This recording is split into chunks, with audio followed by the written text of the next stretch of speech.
नमस्कार बंधुगण, आपण माननकु आम एमएनटेक ओडिया चैनल को स्वागत। मे मास 1 तारिख रु लागू हेबाकु जाउची नुआ नियम।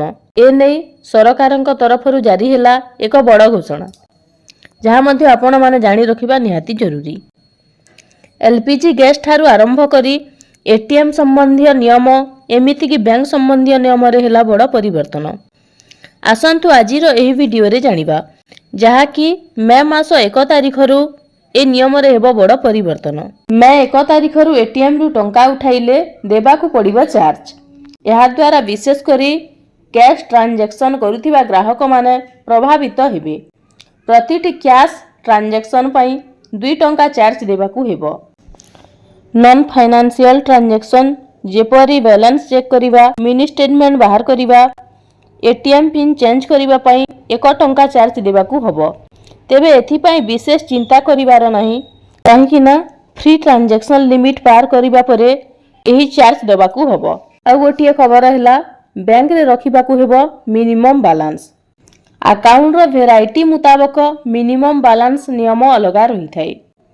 यस बैंक रो वेबसाइट रो रिपोर्ट मुताबक एहारे प्रो मैक्स अकाउंट रे एणिकी अति कम रे 50,000 टंका बैलेंस रखिबाकू हेबो।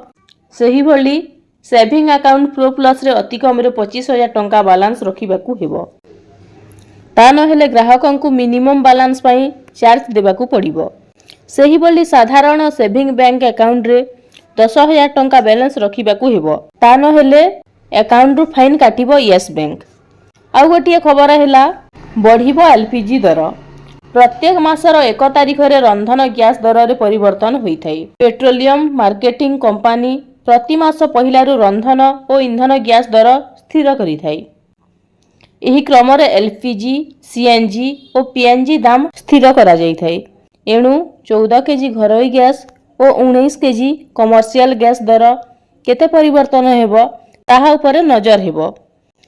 नेक्स्ट खबरटी हैला, पेट्रोल दर कमिबो ना बढ़िबो।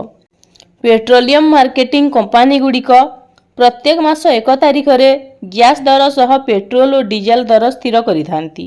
तेणु पेट्रोल दर रे मध्य लोके बड़ परिवर्तन देखि पारंती, जहा कि एहा मध्य मे मास 1 तारिख रे बढ़िबो ना कमिबो ताहा एई दिन मध्य जणा पड़िबो। तो एटा थिला अपडेट, जहा कि मु आपनकु जणै देली। तो एही परी अनेक गुडिए इन्फॉर्मेटिव वीडियो देखिबा पई हम चैनल को सब्सक्राइब करंतु। धन्यवाद।